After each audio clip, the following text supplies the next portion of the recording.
Boa noite, Igor. Pronto? Pronto. Tô ouvindo bem. Agora sim. Boa noite, Tamara. Boa noite, Bruno. Boa noite, a Tamara. É o Rafael? É o Rafael. Boa noite, Rafael. Ai, deixa Boa eu... noite, Dudu Batista. Todo mundo, né, Igor, que vai assistir também depois no YouTube ou senão Sim, aqui no Instagram. sim, eu coloco tem a playlist, nossa playlistzinha lá, né? Ó, sua mãe chegou também. Chegou, pronto. Deixa eu colocar aqui a condução.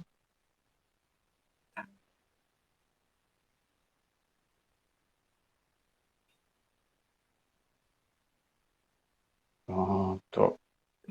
Olha, Gente,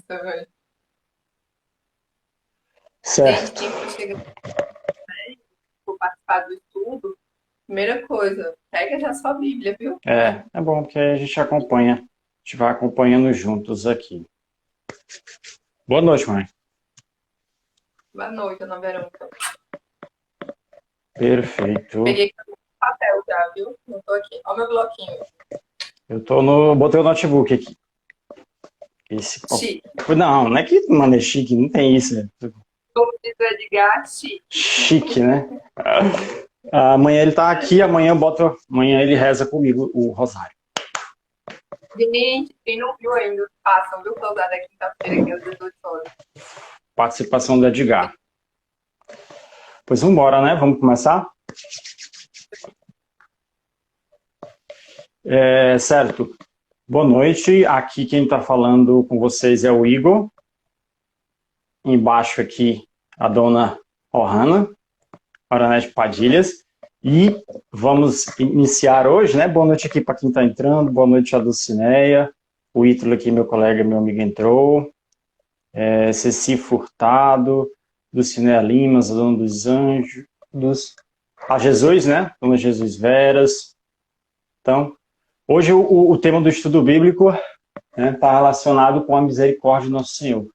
O quanto ele é lento, o quanto ele é calmo na ira, né? Para castigar, mas ele é rápido no perdão, certo? Então vamos iniciar com a invocação, né? A Santíssima Trindade. Pelo sinal da cruz, livrai-nos Deus, o nosso Senhor, dos nossos inimigos. Em nome do Pai, do Filho e do Espírito Santo. Amém. Sim. E para o nosso coração estar bem aberto ao que realmente Deus quer que a gente seja instruído por meio desse estudo. E que nada que eu nem o Igor a gente fale também seja da nossa vontade própria. A gente pede que o Espírito Santo esvazie a gente do nosso ego, do nosso eu. E que venha se fazer presente agora, mais e mais. Vinde, Espírito Santo, enche os corações dos vossos fiéis e acendei neles o fogo do vosso amor. Enviai, Senhor, o vosso Santo Espírito e tudo será criado e renovareis a face da terra. Oremos, ó Deus, que instruísse os corações dos vossos fiéis com a luz do Espírito Santo, fazer que apreciemos retamente todas as coisas segundo o mesmo Espírito e gozemos sempre das suas consolações. Por Cristo, Senhor nosso. Amém. Então, revestidos, 9 horas é uma hora maravilhosa para a gente fechar com o estudo bíblico, a gente já acalmou o coração do dia, né? Das demandas do dia. Então, vamos lá. Como o Igor falou, o estudo bíblico desse mês de junho vai ser sobre o coração misericordioso de Jesus, que é lento para a ira e rápido para o perdão. Minha gente, a primeira coisa que a gente vai estar abordando aqui já são os exemplos bíblicos que a gente encontra. E como é maravilhoso a gente verificar essa misericórdia, esse amor infinito de Deus por nós. Né? Até quando a gente se pergunta assim, qual que é o tamanho da misericórdia de Deus? Não tem tamanho, né? Sem conseguir mensurar a magnitude, porque ela é infinita. Mas vamos ver uns exemplos, né? Por que a gente está falando isso? Vamos estudar um pouquinho por que a gente está falando isso. Garanto que todo mundo aqui já foi batizado, já passou pela primeira Eucaristia, pelo menos, né? E aí, com certeza, já ouviu falar sobre a parábola do filho pródigo. Inclusive tem uma música também que é muito famosa com remetendo a essa parábola, né? Então, a primeira coisa que eu vou dizer para vocês, não deixem de meditar sobre essa parábola lá no Evangelho de São Lucas, do capítulo 15 no capítulo 15, do versículo 11 ao 32, tá? Anotem aí, Lucas, capítulo 15, do versículo 11 ao 32. E aí, como todo mundo já ouviu falar na parábola, eu vou resumir bem brevemente para vocês e vou falar uns pontos aqui que eu acho incrível sobre a misericórdia de Jesus para conosco. Seguinte, todo mundo sabe que nessa parábola o pai tinha dois filhos e um pediu o quê? Todo o direito ali à sua herança e foi para o mundo. Gastou tudo, ficou trabalhando como cuidador de porcos. Ele pedia a lavagem dos porcos para comer e não davam para ele. Mas aí o que aconteceu? Pedia tudo isso para tentar sobreviver e ele não tinha. Ele pensou assim: nossa, mas na casa do meu pai todos os empregados são bem tratados. E aí eu vou voltar para ele, vou voltar para o meu pai e vou pedir para ser empregado dele. Só que assim que ele chegou, é esse o ponto que eu vou dizer para vocês, uma das coisas que mais me toca nessa parábola. O pai, ele viu o filho de longe, minha gente, ele correu ao encontro do filho. Vocês já imaginaram vocês se despojarem da herança de vocês, perder um filho? Quem é pai e mãe sabe aqui que o filho foi, né, foi para o mundo, ele perdeu, né, perdeu um filho de verdade. Quando ele viu, ele não quis saber se ele tinha o que ele tinha dito na hora da saída, se brigou ou não, se o que foi. Ele correu. Eu acho muito bonito isso no versículo 20. Fala assim: ele correu ao encontro, abraçou, beijou, e aquela bem, né? Aquela conexão que a gente faz com as bem-aventuranças também. O que foi que ele fez? O filho estava com fome, ele deu o melhor de comer, deu uma festa. O filho estava sem roupa, foi o que ele fez? Vestiu com as melhores túnicas, o filho estava sem calçado, ele deu o calçado e ele deu um anel para o filho também. Por quê? Ele queria que ficasse marcado que ele não era uma pessoa solta no mundo, ele tinha um pai que cuidava dele e que apreciava ser pai dele, né? Então, ele estava morto e estava perdido, mas foi achado. E assim, a parte final também me toca muito, porque ele fala assim: temos que fazer festa pelo seu irmão que estava morto e reviveu, tinha se perdido e foi achado, sabe? Porque o irmão dele, que ficou sempre atendendo todas as coisas, todas as demandas do pai, estava sempre ao lado do pai, mas ele falou assim: nossa, mas eu estou aqui há tanto tempo, só não mato um novilho para mim. Mas aí ele falou: meu filho, você estava sempre comigo. Tudo que é meu é seu, né? Tá intrínseco, é uma ligação, uma linha muito tênue. Mas o seu irmão estava perdido e a gente tem que fazer festa. Então a gente tem que ficar alegres com os nossos irmãos. Sabe por quê? Nós somos corpo místico, né? Lembra que Cristo é a cabeça e nós somos a igreja? Não adianta de nada o Igor não tá salvo e eu tá salva. Se eu não trabalhar minimamente para a salvação de ambos, a gente não caminha. Nós somos um só. Deus não amou exatamente tal pessoa, ele amou todo mundo. E a gente tem que continuar perpetuando isso. Então, minha gente, quando a gente se achar muito justo, muito extremista, né, bem extremista, legalista e tudo mais, a gente tem que voltar para o nosso pai. Por que a gente está colocando a gente no centro? Será que a nossa caminhada, né, como o Igor costuma falar, nossa vida é finita, a misericórdia dele, né, Igor, é infinita. Ah, desculpa. Mas enfim, aí o que acontece? A gente tem a nossa vida aqui, minha gente, para viver.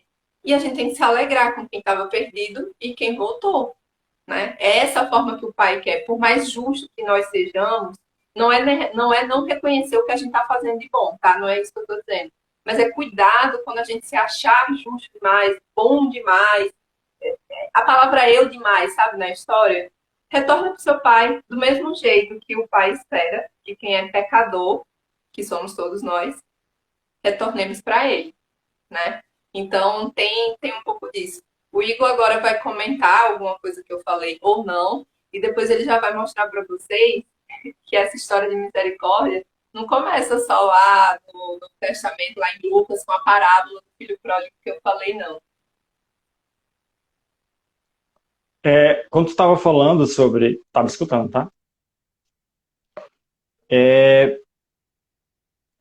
Tu colocou a situação dele que ele corre, né? Ele corre para ver o pai. Ou seja, é como se representasse Deus. Rapidez no perdão. Né? Aquela velocidade dele. É como se ele tivesse... Deus ele quer ser amado. Ele criou a gente para que a gente busque ele. Né? Amar ele. E ele é Deus, ele tem tudo. Aí você pergunta, não, mas Deus ele tem tudo, ele é tudo.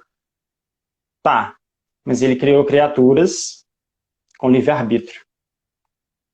Para que essas criaturas escolham, por livre e espontânea vontade, amá-lo. Então ele deseja ser amá-lo. Ele deseja ser amado. Então quando alguém se manifesta humilde perante a Deus, aí vem essa rapidez, né? Porque ele busca isso. E ele quer isso para todos, né? Independentemente de qualquer situação. Vamos ao Velho Testamento. Bora? Vamos lá, que é o estudo bíblico. Peguem aí Samuel. Eu gosto, que até Samuel é muito Samuel. Meu xará é Samuel o tempo todo. Samuel para cá, Samuel para lá.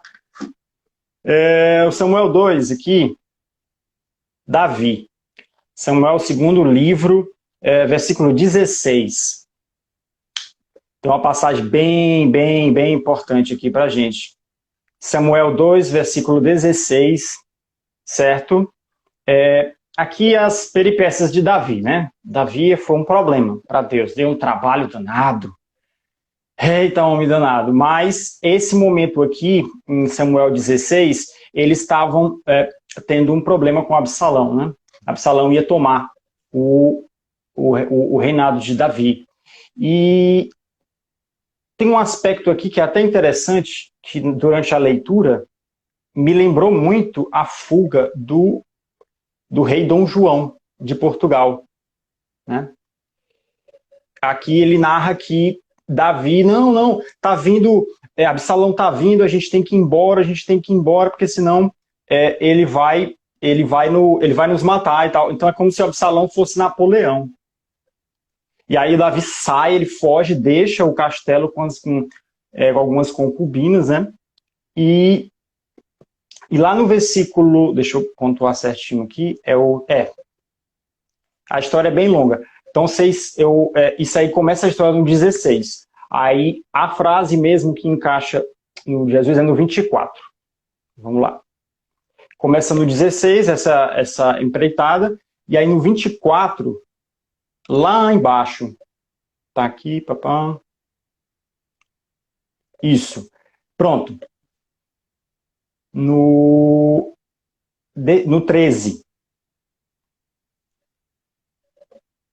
Davi, depois que Deus ajuda ele de várias formas, ele coloca, de certa forma, o eu que a Orhan falou.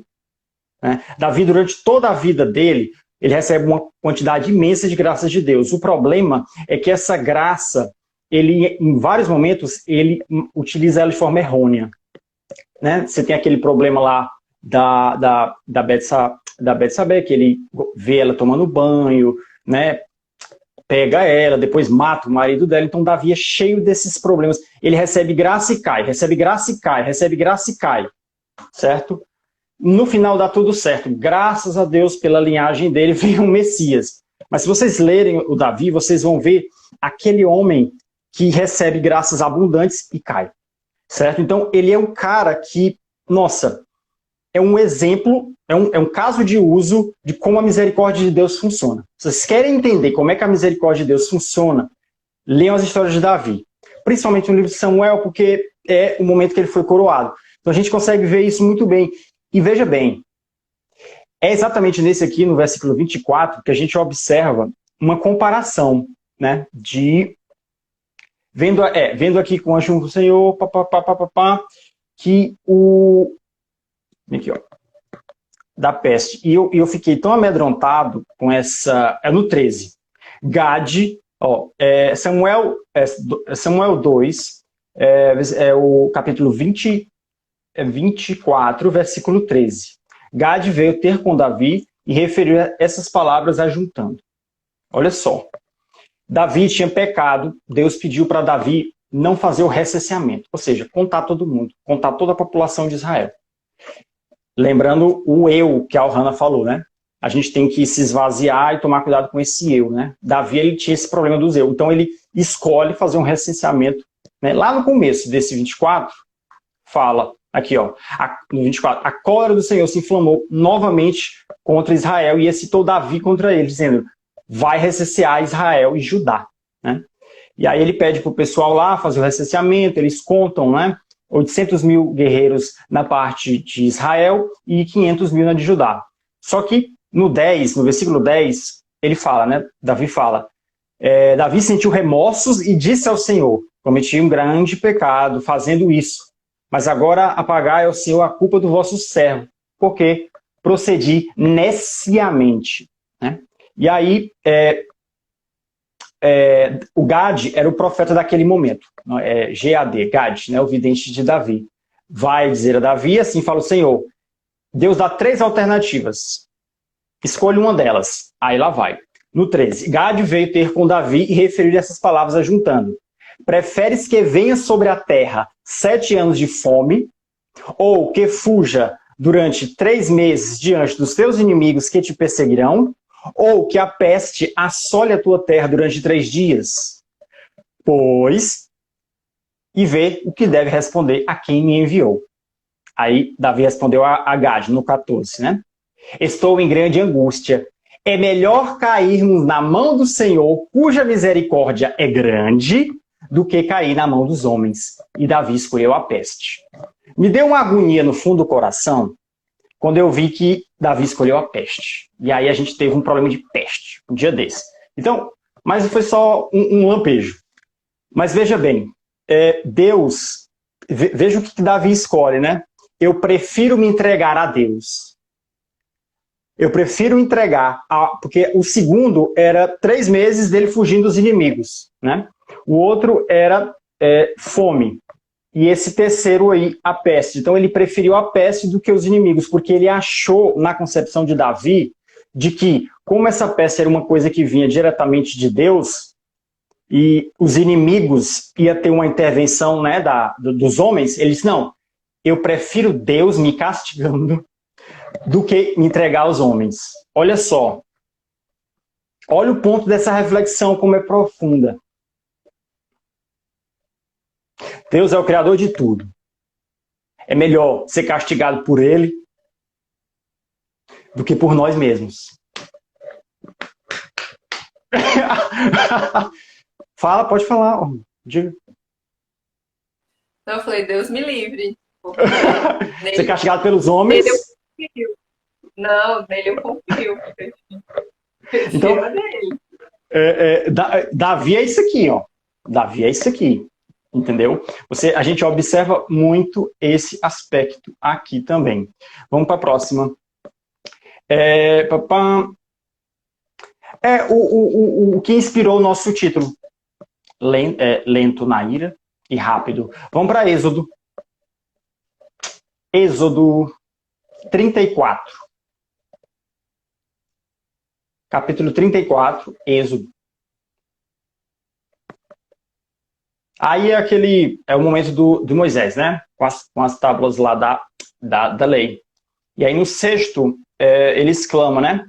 O Senhor passou diante dele, exclamando, Senhor, Senhor, Deus compassivo e misericordioso, lento para a cólera, rico em bondade e em fidelidade. Certo? Então, além de ser lento para a cólera, né? Ele é muito bondoso e é fiel. Ou seja, as promessas que ele coloca, elas se cumprem. Ele é fiel nesse aspecto. Outro elemento também da misericórdia dele, né? Deixa eu ver, Neemias, papam. Esse aqui é maravilhoso. Vamos para Crônicas. Esse aqui vocês têm que ver. Crônicas. Capítulo 30. No capítulo 30, o versículo 9. Esse aqui é um versículo para quem quer voltar para o Pai. Certo? Crônicas 2, né? É o segundo livro de Crônicas, eu não falei, desculpa. Segundo livro de Crônicas, o capítulo 30. Lá, né, no versículo 9. Se voltardes para o Senhor, vossos irmãos e vossos filhos acharão misericórdia diante daquele que os levaram para o cativeiro e voltaram à sua terra. Pois o Senhor Deus é generoso e misericordioso e não desviará os olhos de vós se voltardes para ele.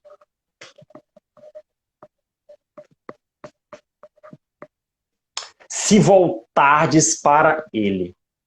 Né? Filho pródigo. O filho pródigo. Perfeito. Aqui também, no Antigo Testamento. Vamos para Neemias?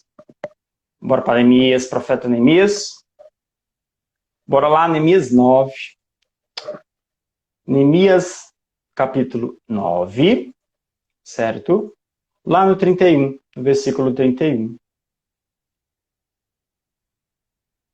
Igor, Oi. enquanto todo mundo vai indo aí Pode para dizer. Neemias, eu queria dizer para vocês que vocês um podem anotar o que a gente está dizendo, mas também não se preocupe que a gente volta todas que a gente abordou na descrição Sim.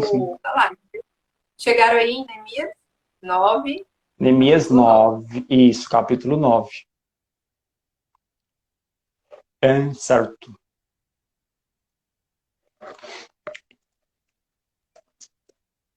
Cheguei aqui, Igor. Chegou? Pronto. É 31, lá embaixo. Né? No 31. Né? Mas mesmo assim, vossa grande misericórdia os impediu de aniquilá-los e não os abandonastes, porque sois um Deus clemente, né, e compassivo. Aqui ele vai tratar sobre aqui é na época do Og, né, o rei de Bassã. Então aqui houve um problema de quase aniquilação do povo judeu aqui, e Deus ele ajuda aí com a sua misericórdia. Muitos momentos, olha, no Velho Testamento é o tempo todo esse povo dando trabalho para Deus. É o tempo todo. É o tempo todo. Você fica enjoado. Sabe? E o mais interessante é que é o seguinte, vejam bem, lá no Samuel, eu lembrei do rei Dom João saindo de Portugal, fugindo do Napoleão, certo? Da mesma forma que Davi foge de Absalão. Vocês veem que os padrões se repetem? Eu não estou dizendo tem a fuga de Dom João para o Brasil, fugir de Napoleão, foi o cumprimento dessa profecia. Não é isso. Mas é porque eu estou te dizendo que é como está lá em Eclesiastes. As coisas debaixo do sol se repetem. Os homens têm os mesmos pecados, as mesmas picuinhas, as mesmas coisas, entendeu? Sem a misericórdia de Deus, é isso aqui. É fugindo, é medo. O processo se repete o tempo inteiro. E a gente vê essa semelhança aqui. E o povo de Israel o tempo todo. Deus dá uma graça, eles cospem em Deus. Deus dá outra graça, eles cospem. É toda hora. Acho que Deus teve muita paciência por causa que Nossa Senhora e Jesus tinha que vir, viu? Porque, rapaz, é complicado. É complicado. E se eles são assim, a gente não está muito superior a eles, não. Acho que nem um pingo. Você está entendendo?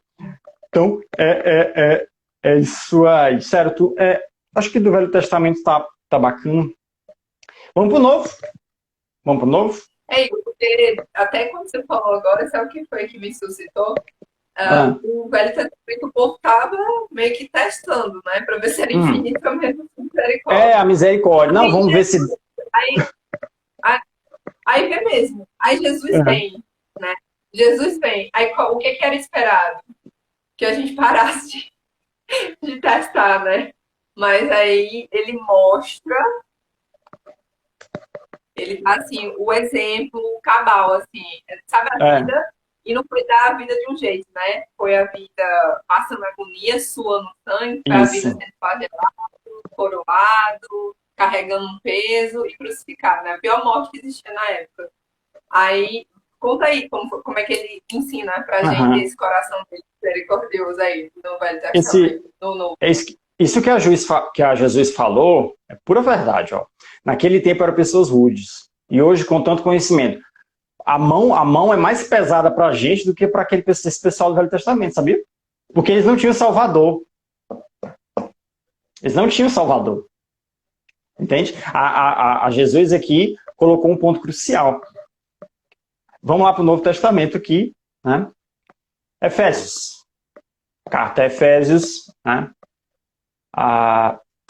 Capítulo 2. Curtinho aqui, do versículo 4 ao 5. Mas Deus, que é rico em misericórdia, impulsionando pelo grande amor com que nos amou, quando estávamos mortos em consequência de nossos pecados, dê-nos a vida juntamente com Cristo, e por graça que foste salvos. Por que eu coloquei esse? Por graça foste salvos. É por conta disso. Porque não dá para ser salvo por mérito. Não dá. Isso foi um dos erros dos judeus. Né?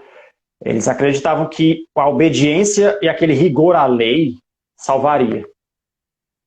Essa justificação pela lei, né? Justificação pela lei.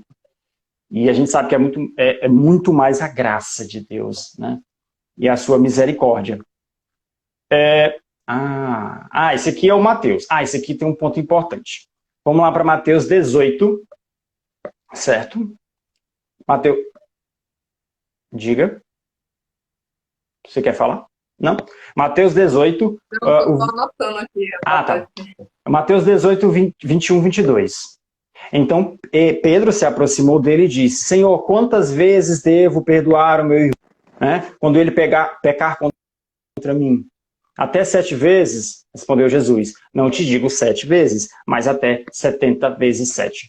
É infinito a quantidade, né? Isso aí é só uma ilustração. Não é 70 vezes 7, literalmente, mas é o quanto for necessário.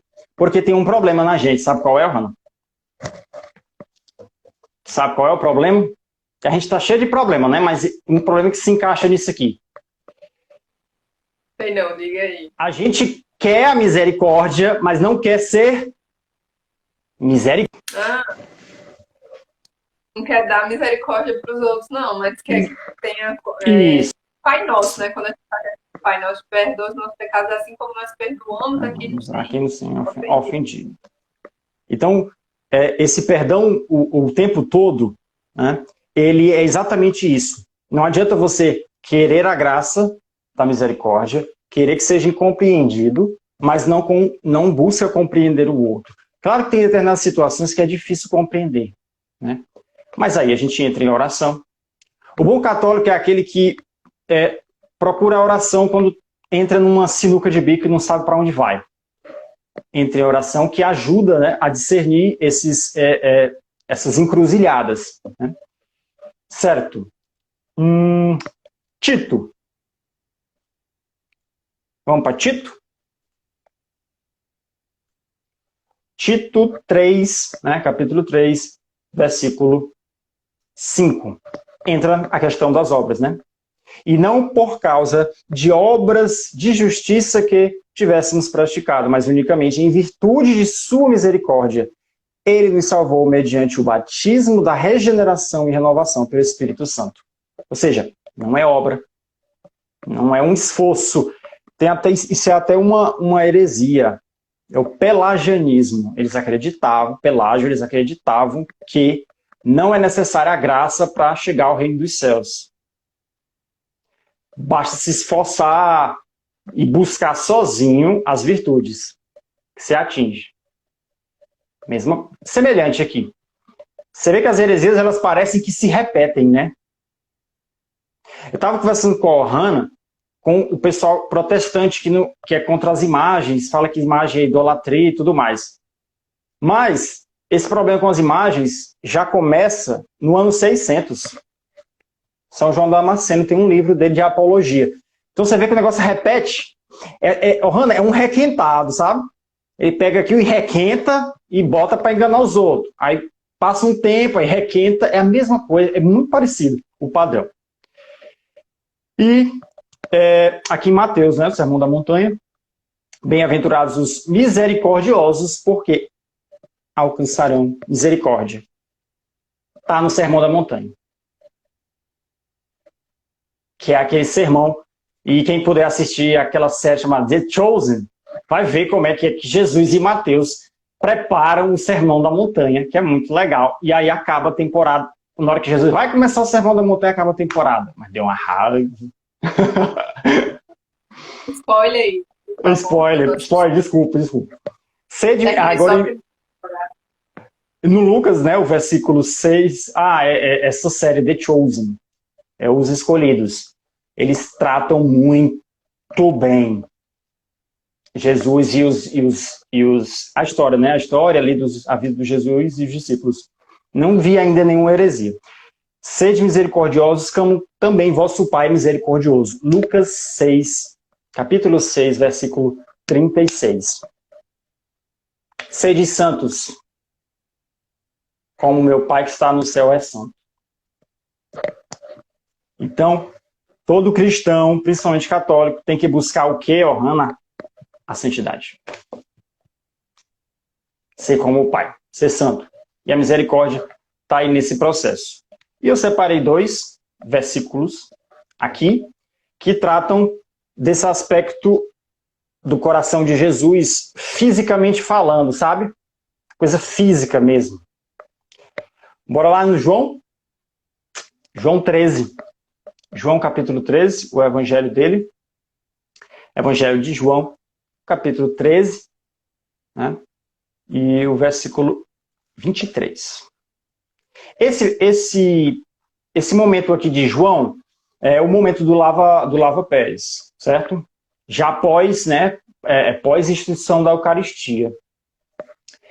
E aí você tem um contraste aqui, interessante, que é o momento em que Satanás, né, tá lançando a semente, né, da traição em Judas e tal, embora ele já venha lançando há muito tempo, mas aqui fala, né, no segundo versículo, durante a ceia, quando o demônio já tinha lançado no coração de Judas, filho de Simão Iscariotes, o propósito de traí-lo. Né?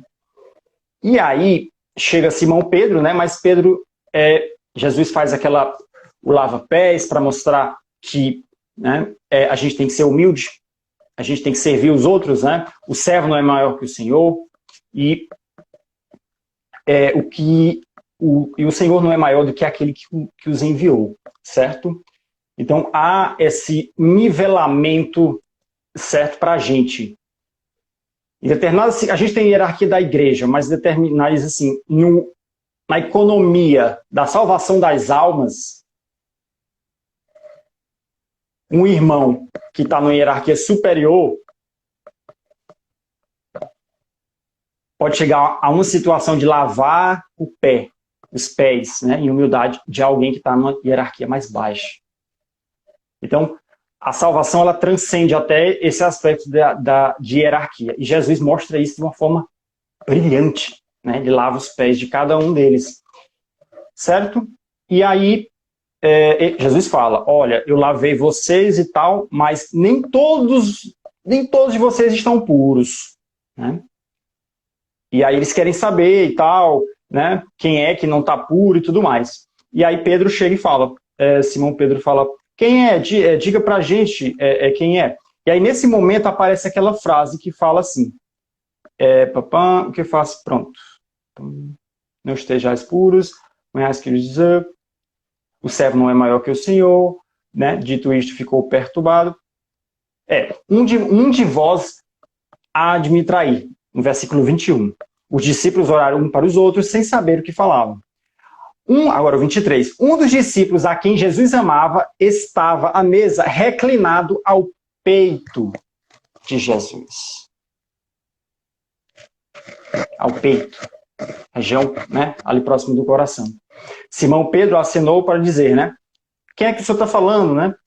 Reclinando-se esse mesmo discípulo sobre o peito de Jesus, interrogou-lhe, Senhor, quem é?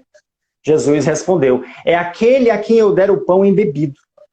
Em seguida molhou o pão e deu a Judas, o filho de Simão Iscariotes. Logo que o engoliu, Satanás entrou nele. Jesus disse-lhe então, o que queres fazer? Faça depressa. Então você vê o contraste aí, né? É engraçado que ele não fala João, fala o discípulo, né? Que às vezes o pessoal fala, né? Às vezes o pessoal fala, ó, tá dizendo João, não fala. Ele não fala explicitamente, né? Mas a gente entende, né, por conta até daquele momento da cruz, que seria João. Então ele está inclinado ali no peito de Jesus, ele está próximo do coração de Jesus, né?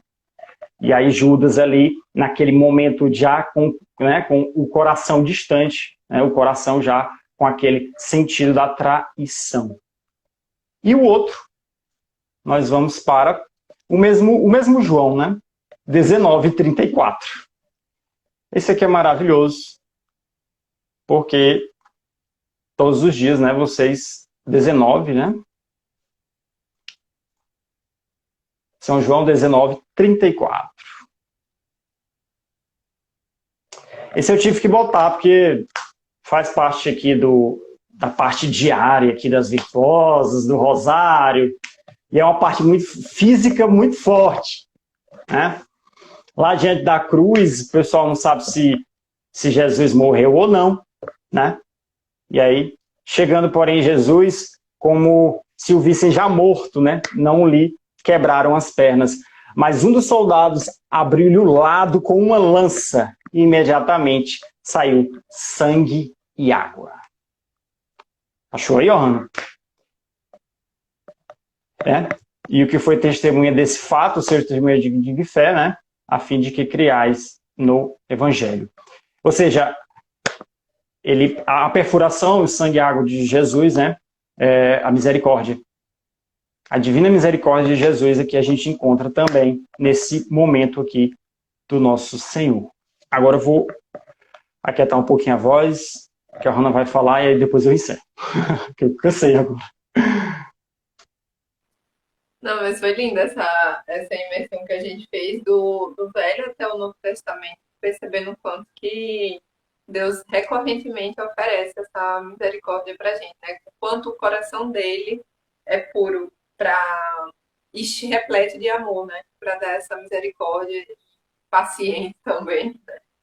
Gente, uma coisa que o Igor foi falando quando ele citou a questão ali da imagem também, foi uma coisa que eu me lembrei. O mês de junho, justamente a gente devota ao Sagrado Coração de Jesus, porque lá em 610, né, teve a propagação dessa devoção que Jesus pediu, né? E eu não vou aprofundar de falar da história e tudo, mas era justamente para que a gente perdesse, tirasse essa capa que está na nossa, como se fosse um véu enevoado, de que a gente tem que ter um temor apavorante, horripilante de Deus. Porque quando você olha para o livro de Apocalipse, você vê que, né, o Apocalipse é uma leitura bem pesada, né? Para você compreender assim, solto, eu sempre falo, pega a Bíblia, pega o Catecismo da Igreja Católica do lado, né? E procura alguém para estar te instruindo também, tá? E aí, o que acontece? Se você vai pegar outras passagens, nossa, Deus deixou ali o seu povo 40 anos no deserto. Nossa, ele demorou não sei quanto tempo para chegar o clamor para liberar do Egito. Nossa, não sei o quê. Então, assim, antigamente, isso eu estou falando agora, ao passo que eu estou falando agora, vocês estão sentindo um receiozinho, aquele friozinho na barriga, né? Só de lembrar. Imagina, quando foi muito tempo atrás, né? Eu não vou saber dizer quanto tempo atrás, mas imagina, no ano 600, uma névoa que tinha assim na sua frente, dizendo para você temer demais ao nosso Deus. Imagina isso. Então, é por isso que a gente precisa aprofundar mais, que esse coração, ele é extremamente misericordioso e ele está ali para você. E outra coisa, gente, todas as vezes que cada um de vocês que estão aqui presentes na live, e para mim e para o Igor, que vocês estiverem passando por qualquer sofrimento, esse sofrimento, o próprio Jesus, ele não quer que você passe com heroísmo, você passe acima de tudo e de todos, eu vou conseguir fazer isso sem estar com ele, entende? Porque vejam, gente, como o Igor até citou, por nossas forças, nós não podemos. A gente sozinho, a gente não consegue fazer as coisas e continuar no caminho que Deus quer pra gente. Eu já falei isso para vocês aqui. Tem no Catecismo da Igreja Católica que graça é tudo que vai te auxiliar a você voltar para o plano de Deus para você. Então é por isso que quando a gente fala assim, ah, eu pedi uma graça, a graça não veio. Não era graça. A graça é justamente o que Deus coloca na sua vida para te auxiliar, para voltar para o caminho que Ele quer para você, né? Então, vamos entender um pouco essa questão ali de quando a gente está em sofrimento. Nós somos filhos amados de Deus, né? Existem situações que nós procuramos, nós nos impomos e a gente acaba sofrendo, certo? Mas esse sofrimento, que mesmo que a gente se imponha, Jesus, ele não quer que você passe pelo sofrimento sozinho. Jesus não quer que você pegue e fique lá se flagelando, nossa, eu tenho que aguentar tudo isso aqui agora, eu tenho que fazer isso, sabe? E assim, cara, Deus ama você, você é corpo e espírito. Como que você vai se submeter a sofrimentos inimagináveis sem estar unido com Jesus? Gente, a maior característica do cristianismo é a misericórdia. E a misericórdia é justamente ele compartilhar a dor humana. Então é isso que eu estou dizendo para vocês. Mesmo que você seja pecador, ou mesmo a gente já rememora o quê? A parábola do filho pródigo. Mesmo que você seja o irmão justo que estava ao lado do pai, ou mesmo que você seja o miserável pecador, volte para o Pai. A característica de Jesus que distingue qualquer cristão é o quê? A misericórdia. E a misericórdia é compartilhar com você a sua dor humana. A gente comete erros, nós temos que passar pelas devidas coisas que a gente escolheu, livre-arbítrio, né? A gente não escolheu aquela demanda ali, aquele caminho ali. Então a gente vai passar. Mas Deus é misericordioso, ele está falando. Não é para passar feito herói, feito um Rambo, não. Venha cá, me procura aqui pro meu coração, venha para cá. Sabe por quê? Na passagem de Lucas, capítulo 23, versículo 34. Lucas, capítulo 23, capítulo 23, versículo 34, tem dizendo assim: Jesus, lá no alto da cruz, ele olha para Deus depois de ter passado tudo que ele passou. Ser filho de Deus e ter vindo como frágil criança. Ter passado por tudo que ele passou. Ele chega ali no alto da cruz e fala o quê? Pai, perdoa-lhes, porque eles não sabem o que estão fazendo. Então, esse coração de Jesus é o quê, gente? O que que nessa passagem fica claro? O coração de Jesus, ele perdoa. Ele está cheio de misericórdia, que é justamente compartilhar com você a sua vida, né? E ter esse amor, essa interligação, e ele perdoa. Se uma pessoa é capaz de se uma pessoa que passou por tantas coisas é capaz de perdoar-lhe e ainda dizer perdoa eles porque eles não sabem o que fazem, é incrível. E aí eu vou dizer outra coisa para vocês.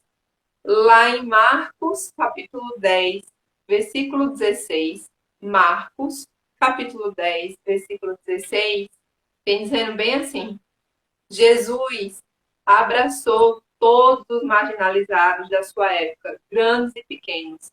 Demonstrou-lhe real amor e dedicação às suas necessidades. A mulher samaritana, Maria Madalena, que estava possuída por mais de 9 demônios, quando pegou o cobrador de impostos para ser seu discípulo, quando curou o leproso, quando curou os marginalizados deficientes, seja qual era a deficiência, vocês conseguem perceber que ele já curou paralíticos, mudos. Então, não importa qual é o tipo de marginalização que você tinha na época, não importa qual seja a marginalização que você está sentindo, você quer dizer que você está passando, sinta o abraço desse coração misericordioso de Jesus. que não só perdoa, mas ele também abraça. Ele está ali compassivo e ele dedica a tudo que você necessita. Ah, Ohana, eu necessito de uma coisa que é tão grande, é tão difícil. Não existe um difícil para Deus. É como aquela velha frase. A oração que não é escutada é a que não é feita. É até um pecado, né, Igor? A gente achar que Deus não vai fazer. Ah, não, Deus não é tão misericordioso assim para perdoar essa pecadora aqui que fez isso e isso. Gente, agora pronto, viu? Conversa com ele. E por último, visitem Lucas 24, do capítulo 13 ao 35, que é uma coisa que eu acho incrível. Mesmo depois de tudo que aconteceu, o que ele faz? Jesus se aproxima e começa a caminhar com eles. Jesus se aproxima e começa a caminhar com eles. Minha gente, Jesus não é uma pessoa que você chama e ela está ausente. Ele está próximo de você, né? Agora sim, a gente tá, é como no exemplo desse versículo, a gente às vezes não consegue perceber, mas ele se aproxima. Até quando precisa realmente que se manifeste, ele vai lá e se aproxima, tá certo? Então, o coração de Jesus, ele abraça, ele te perdoa e ele se aproxima. Tirem esse véu de um Deus extremamente temeroso, que o temor de Deus tem que ser não no sentido real da sua magnificência, não no sentido real de ser onipresente, onipotente, onisciente. Esse é o sentido real de você ter temor a Deus, porque ele é isso tudo, né? E tudo que está agora acontecendo aqui é só porque ele quer, tá? Mas esqueçam essa coisa punitiva. Jesus é amor purinho, tá? É por isso que ele é lento para ira, né? O nosso Deus é lento para ira e rápido para o perdão. Eu posso acrescentar um aspecto nesse caso, nessa relação do temor de Deus? Eu vou chamar o São Tomás de Aquino, posso? São Tomás de Aquino, ele faz uma diferença no temor. Ele fala do temor servil, né, e o temor filial. O temor servil é do escravo que sabe que fez besteira. E vai apanhar. E aí ele tem o temor. Ou seja, é o temor do escravo, né, que está com medo do castigo em si. O medo, ele tem medo do castigo. Preste atenção. Já o temor filial, ele é diferente. Ele é mais complexo. E ele é mais profundo. Não tem quando acontece uma determinada situação na vida de vocês que vocês escutam uma notícia relacionada aos pais de vocês. Eu sei que alguns aqui os pais já faleceram, inclusive o meu já faleceu. Mas quando você escuta uma notícia, sei lá, que um pai ou a mãe ou alguém muito próximo se acidentou, sofreu um acidente. Te vem um temor, não vem? Não vem um medo? Vem um medo. Vem um medo violento.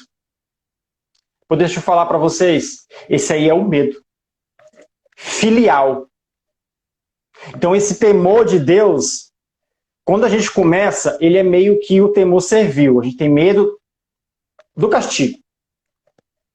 Às vezes não é nem Deus que castiga, às vezes é a gente mesmo que se tropeça e gera o mal para a gente mesmo. Às vezes Deus está fora disso, fazer livrar às vezes.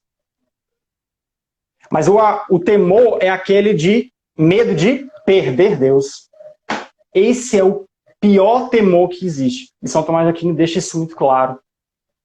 A alma madura, a alma que já está colada em Deus, ela não tem esse temor servil, medo de apanhar. Ela tem medo de perder ele.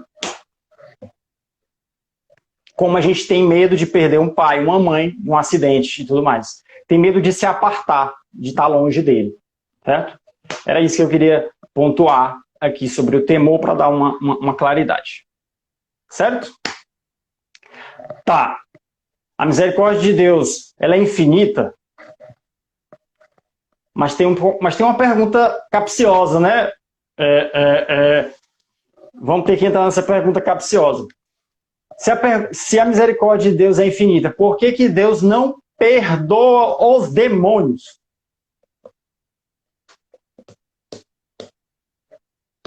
Alguém sabe? Os 14 que ficaram aqui. Deus ama todas as suas criaturas. Os anjos rebeldes, os pecadores e tudo. Não é Deus que não quer perdoar os demônios. São os demônios que não querem o perdão de Deus. A misericórdia de Deus é infinita. Então vocês podem se deparar com determinadas situações que pessoas vão falar: ah, Deus não é tão misericordioso assim não, ele não perdoa os demônios. Os demônios são seres criados com livre-arbítrio também, assim como nós. E um terço decidiu se rebelar. E aí eles travaram nessa característica, né, nesse infortúnio. E São Tomás de Aquino fala aqui, né? Segundo São Tomás de Aquino, Deus não está na deformidade da culpa presente no diabo. Portanto, não está na maldade que foi criada pelo próprio Satanás. Não existe amizade entre Deus e Satanás, pois para existir amizade é necessário que alguém se doe, alguém ame, e o outro ame de volta. Há um amor mútuo, né? Ele coloca aqui, um amor que é oferecido e um amor que é correspondido, uma reciprocidade. Satanás odeia a Deus, né, no exato momento em que é amado por ele. Satanás é amado por Deus e pelo fato de Satanás ter se rebelado e Deus ainda amá-lo, isso aumenta o ódio de Satanás por Deus, porque a misericórdia dele é realmente infinita.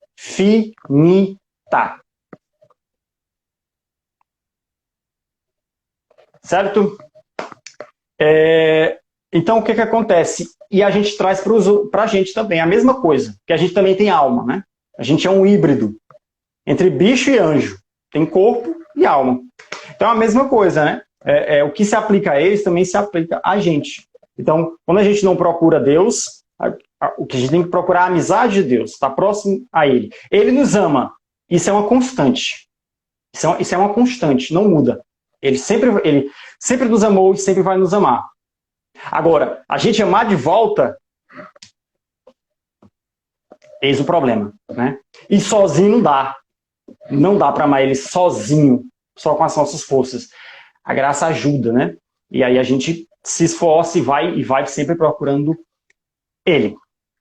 E para a gente encerrar é o adendo específico aqui do cardeal Robert Sarah. Não sei se eu consigo botar aqui para vocês. Não vai dar porque acho que o texto está ao contrário, né? Fica virado, né? O texto, ou dá para ler? Fica virado. Não, fica virado, fica virado. Fica virado. Então, mas eu vou ler aqui para vocês o cardeal Sarah, para vocês verem até a imagem dele aqui, ó. A imagem dá para ver. A imagem dá para ver, né? O cardeal Sarah, ele coloca as seguintes palavras, que é importante. Não iluda as pessoas com a palavra misericórdia. Deus perdoa os pecados se a gente se arrepender deles. Isso é importante. 2 fatores. A misericórdia primeiro fator, constante. A misericórdia de Deus é infinita. Porém, a gente precisa procurar Ele e se arrepender. Coisa que os demônios não querem, né? Está despachado. Já travaram. Então, e quem morre aqui também, né, e é condenado, também meio que trava. Não consegue mais. Então, o momento da misericórdia é agora. É nesse momento, né, com os sacramentos e toda a graça de Deus. Então, a gente não pode dizer o seguinte: a misericórdia de Deus é infinita. E Deus vai salvar sempre. Ele quer salvar sempre. O problema é que alguns de nós não querem ser salvos. Às vezes a não gente querem. despreza a aliança que ele tem. Isso. Certo? E tem um detalhe mais importante para a gente fechar a noite. A graça de Deus é infinita. Mas o tempo da nossa vida não é. é finito.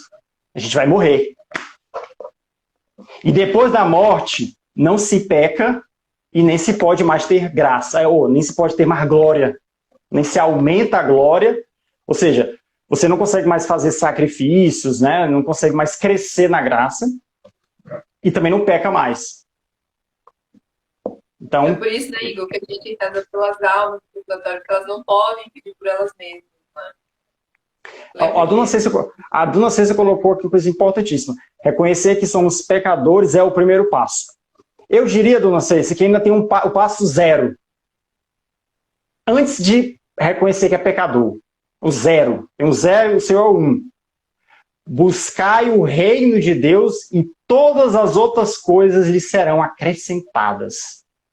Porque até para a gente reconhecer que a gente é pecador, primeiro a gente tem que procurar Deus. Então o seu passo 1 é esse. O 0 é procurar Ele. Porque procurando Ele, Ele traz para a gente esse reconhecimento. Tá certo? Eu acho que acabou. Acabou? Acabou sim, minha gente. Deus abençoe você. Fico obrigada pela parceria. Eu sei que você já vai... Obrigado você. Quando você retornar a palavra, você vai dar a posição da pessoa encerrar. E aí eu queria só dizer de coração, gente, retornem a aprofundar nesse coração misericordioso. Fiquem sempre nesse coração misericordioso de Deus. Meditem na palavra, sintam tudo isso, né? Exerçam, glorifiquem a Deus com o modo de viver de vocês e sejam um canal de graça para que os outros irmãos também venham e eles fiquem abrasados sempre nesse coração misericordioso de Deus, tá? Que a gente sempre esteja abrasado nessa infinita misericórdia e até a próxima. Muito obrigada, gente, pela companhia. Deus abençoe. Estivemos e estaremos sempre reunidos em nome do Pai, do Filho, do Espírito Santo. Amém. Uma boa noite a você, meu irmão Ohana. Boa noite a todos que ficaram aqui com a gente. A gente se encontra na próxima, se Deus quiser. Tchau, tchau.